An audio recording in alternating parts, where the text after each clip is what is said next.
আসসালামু আলাইকুম। আমি কানিজ ফাতেমা লিমা, ডায়েটিশিয়ান হিসেবে কর্মরত আছি কেপিজে স্পেশালাইজড হসপিটালে। আজকে আপনাদের সাথে কথা বলবো একটা গুরুত্বপূর্ণ বিষয়, অনিয়মিত মাসিককে নিয়মিত করার জন্য যেসব খাবার ব্যবস্থা মেনে চলতে হবে। মাসিক অনিয়মিত হওয়ার পিছনে আগে জানতে হবে মাসিকটা কেন অনিয়মিত হচ্ছে। সাধারণত হরমোনাল ইমব্যালেন্স, থাইরয়েড হরমোনের সমস্যা, পিসিওএস, অতিরিক্ত ওজন, মানসিক চাপ বা অতিরিক্ত চা কফি খাওয়ার কারণে মাসিক অনিয়মিত হতে পারে। তাই আগে মাসিকটাকে নিয়মিত করার জন্য কোন কারণে সেটা অনিয়মিত হচ্ছে সেটা নির্দিষ্ট করতে হবে, একজন ডাক্তারের পরামর্শ নিতে হবে। যদি অতিরিক্ত ওজনের কারণে মাসিকটা অনিয়মিত হয় তাহলে ওজনটাকে আগে নিয়ন্ত্রণে আনতে হবে। পাশাপাশি বেশ কিছু খাবার ব্যবস্থা মেনে মাসিককে নিয়মিত করা যেতে পারে। এই ক্ষেত্রে আমাদের প্রথমে মাথায় আসে কাঁচা পেঁপের কথা। কাঁচা পেঁপে জরায়ুর পেশি সংকুচিত করে এবং শরীরে তাপ উৎপন্ন করে।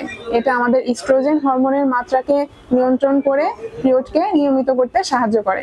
এছাড়া আনারস, আদা, জিরা, কাঁচা হলুদ, দারচিনি এগুলো অনিয়মিত পিরিয়ডকে নিয়মিত করতে সাহায্য করে।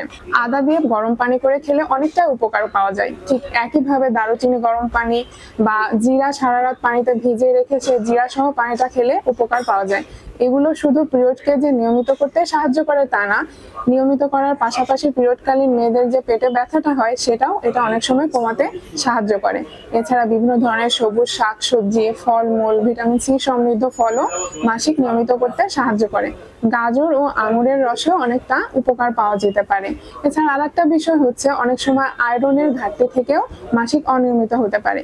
এই ক্ষেত্রে আয়রন সমৃদ্ধ খাবার যেমন মুরগির মাংস, ডিম, তরমুজ, খেজুর এগুলো খাওয়া যেতে পারে।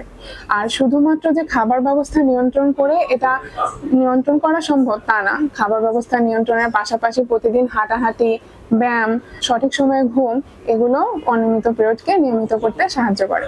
সবাই ভালো থাকবেন, সুস্থ থাকবেন। আল্লাহ হাফেজ।